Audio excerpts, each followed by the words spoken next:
My name is Margaret Collins. I'm 59, a widow, and I live in a quiet Oregon neighborhood. For nearly 20 years, I've worked as an office manager at a law firm. I raised 2 children, Emily, now 32, and Luke, 29, and I spent most of my adult life ensuring they never had to face the struggles I once did. Then, last Tuesday, everything changed. It started with an email from Emily, no subject line, just her name in my inbox. I smiled, expecting a quick update or maybe a sweet message about her upcoming wedding. We had just discussed plans a few weeks ago. I'd already contributed $30,000 to help her book the venue, hire a photographer, and secure the florist she had adored since college. But when I opened the message, my smile disappeared. Mom, it began. No dear Mom, no warmth, just Mom, like a label. She explained that after finalizing the guest list with her fiancé Andrew and his family, they had decided it would be best for me to attend the wedding virtually, not in person. Andrew's mother, she said, was particular about the headcount and wanted to keep the event intimate. And then, at the end, a line that felt like a slap. If you want to be part of it, you can watch through the Google Meet link we've created. Should be just like being there, LOL. I stared at the screen, motionless. My coffee went cold. My hands didn't shake. I didn't cry, but something inside me quietly gave way, like the ground splitting beneath me while I stood still. I replied with 4 words. Sure, enjoy your big day. No emotion, no confrontation, just quiet retreat. Because I knew those 4 words would echo louder than any argument. I wasn't interested in pleading or tears. I wanted clarity. I wanted the silence to say what words never could. I closed my laptop, finished the bitter coffee, and got ready for work, like it was any other Tuesday. But it wasn't. That was the day I stopped pretending my sacrifices had ever meant anything to my daughter. That was the day something fundamental shifted. The drive to the office was uneventful. Oregon's spring air was crisp, but I hardly noticed. My mind looped the same question again and again. How did we get here? I'd been with Caldwell Walker Law for 18 years. The work isn't glamorous, but it's dependable, and I needed dependability after losing my husband so suddenly. The kids were teenagers then. I remember standing in front of our old washing machine, bills spread across the counter, trying to figure out how to cover groceries and Emily's college deposit. I worked weekends, skipped vacations, missed birthdays. I told myself, there'll be time for me later. There never was. Every dollar I saved went to Emily and Luke. When Emily changed majors and needed extra semesters, I paid. When she moved across the country for a short-lived job in New York, I covered the deposit and airfare. When she cried through her second breakup, I flew out and made tea in a kitchen that didn't feel like home. When Luke and his fiancée wanted to buy a house, I co-signed the mortgage and wrote the first $10,000 check, without hesitation. I never kept track. That's what mothers do, right? But that email made me feel like a transaction, like I'd been useful, and was now obsolete. At the office, my boss Robert noticed immediately. He's the kind of man who remembers birthdays and how you take your coffee. He placed a latte from the cafe on my desk and said gently, "You look like you've seen a ghost." I wanted to tell him my daughter disinvited me from her wedding, but instead, I offered a tight smile and said I hadn't slept well. He didn't pry. That small gesture, the coffee, the silence, nearly broke me. In all the chaos inside my head, it reminded me I still existed, that I still mattered, if only quietly. Around noon, my phone buzzed. Emily. Her name lit up my screen like a spotlight I wanted to hide from. Voicemails, texts. Mom, please answer. We need to talk. This isn't funny. I didn't listen. Not yet. I sat quietly, sipping my latte, thinking. Maybe it's time to stop being the one who always answers. Maybe it's time to stop playing a part in someone else's story when they won't even let you near the stage. That afternoon, I made a decision. No yelling, no begging, something more powerful. I would act.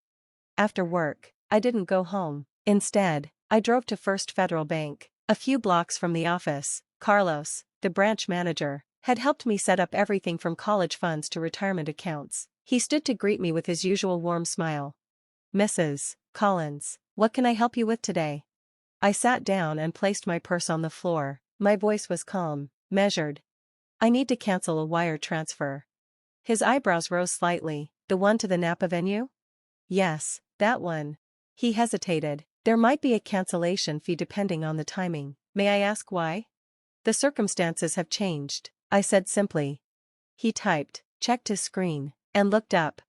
You're in luck, it hasn't gone through yet. Then he paused. Are you sure, Mrs. Collins? That's a $50,000 transfer. I nodded. I'm sure. That $50,000 was the next installment, on top of the $30,000 I'd already given. $80,000 in total, for a wedding I wasn't invited to attend. I signed the forms, thanked him, and walked out without a second thought. By the time I got home, I had 9 missed calls from Emily, 2 from Luke. One voicemail said, simply, "Mom, please don't do this." I turned off my phone.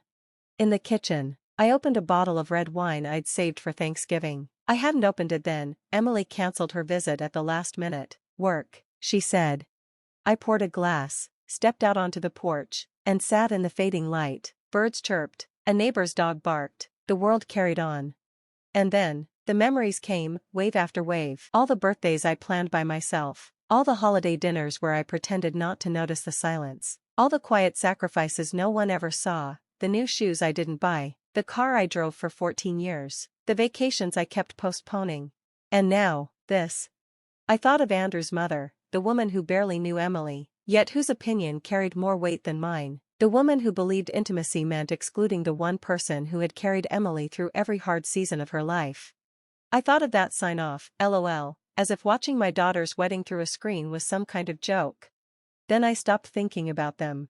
And I started thinking about me, not as a mother, not as a widow, but as a woman. What did I want? Peace, dignity. A life that didn't revolve around being useful to people who only remembered me when something needed fixing.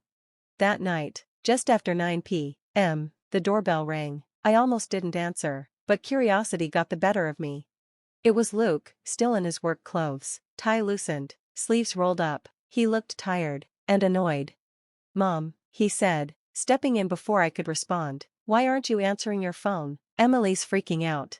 I shut the door behind him, calmly. "Nice to see you, too." He exhaled, already pacing. "She says you're not coming to the wedding now, that you're being difficult." I laughed, a short, bitter thing. Difficult? For not attending a wedding I was uninvited from? He winced. "Andrew's parents are covering most of it, Mom, you know how traditional they are." I raised an eyebrow. Traditional? I already gave $30,000. I was about to send another $50,000. That's not tradition, that's a... He stopped. "Wait, another 50? I said, sipping my wine. "Not anymore." His face lost color. "Mom, they're counting on that. The venue, the catering, the... Not my concern anymore." His voice rose. "Of course it's your concern, she's your daughter." "And I'm her mother," I said, quietly but firmly, "a mother who was told to stay home and watch from a screen." He ran a hand through his hair, frustration tightening his voice. "You always make everything about you." And there it was, the final fracture. I set my glass down. "Get out of my house." "What?" "You heard me, get out." "Mom." "No," I said, calm as still water. "I've given everything I had, and I'm done being the villain in a story I wrote with love." He stood there for a second longer, then turned and walked out. The door closed behind him, quietly, but it landed like thunder. I stood in the stillness of my living room, heart pounding, and felt something unfamiliar. Not guilt. Freedom. The next morning, I woke up to 43 missed calls and a dozen messages from Emily. They began with guilt masquerading as concern. "Mom, we need to talk. Why are you doing this? This is childish." Then shifted into panic. "The venue called. The payment didn't go through. We'll lose everything if it's not paid by tomorrow. Andrew's parents are furious. They said this proves they were right about you." And at 3:24 a.m., the last one. "I don't understand why you're doing this to me." I smiled into my coffee.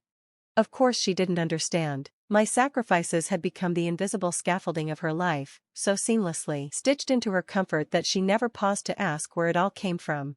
She just assumed I'd always be there. But not this time. Later that morning, as I reviewed contracts at my desk, a new email popped into my inbox. The subject line read, "Please don't ruin my wedding." I opened it with no expectation. "Mom," it began. "I know you're upset about the livestream situation, but this is extreme. We lost the venue deposit. If we don't pay the remaining balance by end of day Paris time, the caterer walks. Andrew's parents are furious. They say this proves you can't be reasoned with. Please don't do this. We can talk about you attending the ceremony, but we need the funds first. There it was. Not an apology. Not regret. A transaction. As if my presence could be bought. As if my worth could be negotiated, just like another vendor on the planning spreadsheet. I didn't respond. I closed the email and turned back to work. Around noon, Robert stopped by my desk. Lunch? He asked. That new Italian place just opened. Feels like the right kind of day for pasta. I almost declined, out of habit, but something shifted in me. Maybe it was the silence I'd earned. Maybe I just wanted to sit somewhere that didn't require anything of me. I nodded. I'd like that. Over pasta. He told me about his grandkids, how exhausting and beautiful it was to chase after them. His voice was soft, genuine. Then he looked at me and said gently, "Forgive me, Margaret, but you seem lighter today." To my own surprise, I told him everything, about Emily, the wedding, the money, the bank, Luke, all of it. He didn't interrupt, didn't try to fix anything. When I finished, he reached across the table, gave my hand a small squeeze, and said, "Sometimes the hardest part of loving someone is learning when to stop carrying their weight." He paused. "But I think you did the right thing." For the first time in a long time, I believed that, too. When I returned to my desk, the calls and texts kept coming, but I didn't answer. I didn't need to. Because for the first time, my silence spoke volumes. That evening, as I pulled into the driveway, the sky was already dimming. The porch light flicked on automatically. Everything looked still, peaceful, even. But someone was sitting on my front steps. As I got closer, I recognized her, Sophia. She stood up quickly, brushing invisible lint from her coat. Sophia had been Emily's best friend since 5th grade. She'd spent half her childhood in our house, baking cookies, watching movies, whispering in sleeping bags until dawn. I hadn't seen her in years. "Mrs. Collins," she said softly. "I'm sorry to drop by like this." "It's fine," I replied, unlocking the door. "Would you like some tea?" She followed me into the kitchen, her eyes scanning the walls like they still held echoes of a simpler time. I filled the kettle and waited. "Emily sent you?" I asked eventually. She didn't answer right away. Then said, "She's a mess. They lost the venue. The florist backed out. Andrew's parents are threatening to cancel the wedding." I said nothing, placing 2 mugs on the counter. "She's panicking," Sophia went on. "She knows she messed up. She just doesn't know how to fix it." "Is that why you're here?" I asked. "To fix it?" She shook her head. "No. I'm here to ask, is there anything she can say or do to change your mind?" I paused. Was there? Would an apology make up for being excluded? For being treated like an ATM? For being told you're not welcome unless your money is? I looked at Sophia, still young, still hopeful. "No," I said quietly. "There isn't." Her shoulders dropped. "Not even if she apologizes?" I handed her a mug. "Words are easy, Sophia. Especially when people are desperate. But the people who love you, they don't wait until you're gone to try and see you." She looked down into her tea, nodding slowly. "I get it," she said. "Even if she doesn't." "I'm sorry, Mrs. Collins. You don't need to be," I replied. We stood there for a while, 2 women from different generations, connected by one hard truth. Sometimes love has limits. Sometimes the only way to be seen is to walk away. Sophia didn't stay long. She didn't plead or argue. She just thanked me, hugged me gently, and walked back into the night. And I finally closed the door on a version of myself I had long outgrown. The wedding never happened. Not as they planned, anyway. They scrambled to find a new venue, but everything was booked or too expensive without the money I had once promised. According to Luke, they ended up holding a small backyard ceremony a few weeks later, just a few relatives and Andrew's parents. I wasn't invited. And this time I didn't need to be. In the weeks that followed, Emily sent one more email, long, emotional. Half apology, half justification. I read it once, then archived it. I wasn't angry anymore. Just done. There's a strange peace that comes with letting go, not in rage, but in clarity. For the first time in decades, I woke up without wondering who needed something from me. Without bracing for another guilt trip disguised as love. I made a new rule for myself. If my presence is negotiable, then so is my effort. Now, I go to work. I read novels. I joined a pottery class. I have dinner with people who see me, not what I can give them. And I've learned something I wish I'd known years ago. You don't have to burn yourself to keep others warm. If this story resonated with you, share it. Leave a comment. And don't forget to like and subscribe. Sometimes the strongest kind of love is the one you finally give to yourself.